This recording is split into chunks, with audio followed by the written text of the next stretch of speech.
எனக்கு தெரிஞ்சு நம்ம இத்தனை நாளா எதிர்பார்த்த ஒரு சம்பவம் இன்னைக்கு பிக் பாஸ் வீட்டுக்குள்ள நடந்துரும் அப்படின்னு தோணுது. ரெண்டாவது ப்ரோமோ யார் யாரெல்லாம் பார்க்கலையோ உடனடியா போய் பார்த்துட்டு வந்துருங்க. உண்மையிலேயே ரெண்டாவது ப்ரோமோ நல்லா இருக்கு. ஒரு இன்ட்ரெஸ்டிங்கான ஒரு கண்டென்ட் உள்ள வரப்போகுது அப்படிங்கிறது புரிஞ்சிருச்சு. அது மட்டும் இல்லாம லைவ்ல என்ன நடந்தது அப்படிங்கறதையும் அப்படியே ஒன்னா சேர்த்து வச்சு சொல்றேன். பட் வீடியோக்குள்ள போறதுக்கு முன்னாடி வீடியோ பார்க்க வந்த எல்லாரும் மறக்காம லைக் பண்ணிட்டு எத்தனை லைக் அப்படிங்கறத மட்டும் கமெண்ட்ல மென்ஷன் பண்ணுங்க. அது ரொம்ப முக்கியம். சோ இதை நீங்க பண்ணீங்க அப்படின்னா நம்ம சேனல் இன்னும் நிறைய பேர்கிட்ட ரீச் ஆகும். இதை பண்ணுவீங்க அப்படின்னு நம்பி இப்ப டைரக்டா வீடியோக்குள்ள போறேன். முதல்ல ரெண்டாவது ப்ரோமோ வீட்டுக்குள்ள ஒரு ஆளா கால்ல இருந்து வர ஆரம்பிச்சிட்டாங்க. அனன்யா காலையிலே வந்திருந்தாங்க. அதுக்கப்புறம் அக்ஷயா வந்திருக்காங்க போல. மூணாவதா இப்போ வினிஷா களம் இறங்குறாங்க. வந்த உடனே எல்லாரும் 100 நாள் இருந்துட்டீங்கப்பா சூப்பர்பா அப்படிங்கிற மாதிரி எல்லாருக்கும் வாழ்த்துக்களை சொல்லிட்டு டைரக்டா இந்த சைடு புள்ளிக்காங்க கண்டுக்கவே இல்ல. மாயாவை கண்டுக்கவே இல்ல. விஷ்ணு மணி கிட்ட தான் போய் உட்காந்து பேசுறாங்கன்னா பாத்துக்கங்களேன். விஷ்ணு கேக்குறாப்ல. இந்த வாட்டி விஷ்ணு கேட்கறதுக்கு முன்னாடியே அந்த முயல் டாஸ்க் வேற லெவல்பா, செம்ம ஸ்ட்ராட்டஜி பண்ணி விளையாடி இருக்கீங்க சூப்பர் அப்படிங்கிற மாதிரி இந்த இடத்துல உண்மையை சொல்லிட்டாங்க. மக்கள் என்ன நினைச்சாங்களோ அதை இப்பதான் இவங்க உள்ள சொல்றாங்க. இதுக்கப்புறம் தான் விஷ்ணு அப்பா அப்படிங்கிற மாதிரி ஸ்மைலே வருது அவரோட ஃபேஸ்ல.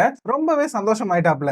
இதுக்கப்புறம் தான் இன்னொரு ஹைலைட்டான விஷயம் நம்ம தினேஷ் கேக்குறாப்ல. ஏன்னா வினுஷா இவங்களை விட்டு எங்கேயுமே போல, இவங்களுக்கு ஆதரவா வந்த மாதிரி தான் தெரியுது. நம்ம தினேஷ் தெளிவா கேக்குறாப்ல, தம்பி வெளில வந்து சாரி கீரி ஏதாவது கேட்டாரா அப்படின்னு கேட்க, கால் பண்ணா பட் உள்ளவா பேசிக்கலாம் அப்படின்னு சொல்லிட்டேன். 70 கேமரா முன்னாடி வச்சு தானே சொன்னேன், 70 கேமரா முன்னாடி வச்சு நான் கேட்டுக்கிறேன் அப்படிங்கிற மாதிரி டைரக்டா உள்ள வர சொல்லிட்டாங்களாம். சோ நிக்சன் உள்ள வந்தார் அப்படின்னா அட்லீஸ்ட் இத்தனை பேர் முன்னாடி வினுஷா கிட்ட மன்னிப்பு கேட்கறதுக்கு வாய்ப்பு இருக்கு. இல்ல வினுஷா ரைட் லெஃப்ட் வாங்கினாலுமே அது இன்ட்ரெஸ்டிங்கா தான் இருக்கும். ஆனா இப்பதான் முறை ஜென்யூனா ஒரு ஆள் உள்ள வந்திருக்காங்க வெளில என்ன நடக்குது அப்படிங்கறத சொல்றதுக்கு. ஏன்னா இதுக்கு முன்னாடி வந்த அனன்யா பெருசா எதுவும் ரிவீல் பண்ணல. இன்ஃபேக்ட் சொல்ல போனா மாயாக்கு தான் லைட்டா சொம்பு தூக்கிட்டு இருக்காங்க. மாயா வேற நான் விக்ரம் மேல எவ்வளவு பாசம் வச்சிருந்தேன் தெரியுமா, அவன் எதையுமே நம்பல, இத்தனைக்கும் அவர் கடைசியில விஷ்ணு பக்கம் சேர்ந்துட்டாரு அப்படிங்கிற மாதிரி வந்ததுல இருந்து வன்மத்தை கொட்டிட்டே இருந்தாங்க.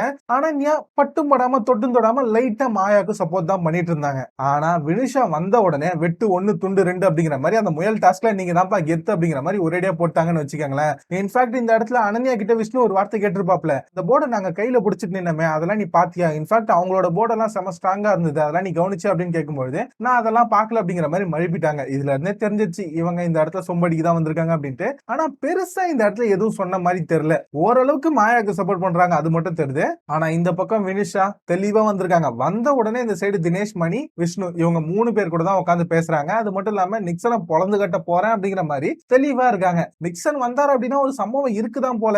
இதுக்கப்புறம் கூல் சுரேஷ் வந்தாலும் நல்லா இருக்கும். ரவீனா வந்தா என்ன சொல்ல போறாங்க அப்படின்னு தெரியல.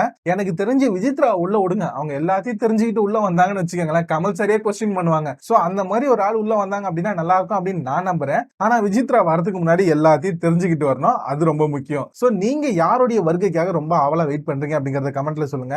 எனக்கு தெரிஞ்சு நான் விசித்ரா வரணும் அப்படின்னு ஆசைப்படுறேன். இன்னொன்னு ரவீனா வரணும். ஏன்னா இவங்க 2 பேரும் வந்தாங்க அப்படின்னா ஓரளவுக்கு உண்மையை சொல்றதுக்கு வாய்ப்பு இருக்கு. ரவீனா பொண்ணு வெளில வந்ததுக்கு அப்புறம் இன்டர்வியூ எல்லாம் எதுவும் பெருசா கொடுக்கல. சோ உள்ள வந்ததுக்கு அப்புறம் தப்பா அக்செப்ட் பண்ணுவாங்களா, அது மட்டும் இல்லாம மணி கிட்ட விஷ்ணு கிட்ட எல்லாம் உண்மையை சொல்லுவாங்களா அப்படிங்கறதெல்லாம் கொஞ்சம் ஆவலா தான் வெயிட் பண்ணி பார்க்கணும். இன்னும் பூர்ணிமா எல்லாம் உள்ள வரல. அவங்க வந்தா வன்மத்தை கக்குவாங்கன்னு வச்சுக்கோங்களேன், அது வேற விஷயம். பட் வந்ததுக்கு அப்புறம் பாத்துக்கலாம். ஆனா இந்த வாரத்துல ஏதோ ஒரு சம்பவம் இருக்கிற மாதிரி தான் தோணுது. உங்களுக்கு என்ன தோணுது அப்படிங்கறத மறக்காம கமெண்ட்ல சொல்லுங்க. அது மட்டும் இல்லாம இவ்வளவு தூரம் வீடியோ பாக்குறீங்க அப்படின்னா கண்டிப்பா பிடிச்சிருக்கும் அப்படின்னு நம்புறேன். போற போக்குல ஒரு லைக்கை போட்டுட்டு போனீங்க அப்படின்னா ரொம்ப நல்லா இருக்கும். சோ மறக்காம அதை பண்ணுவீங்க அப்படின்னு நம்பி இப்ப வீடியோ முடிச்சுக்கிறேன். நான் அடுத்த வீடியோல உங்க எல்லாரையும் மீட் பண்றேன். Until then, bye bye. Thank you guys.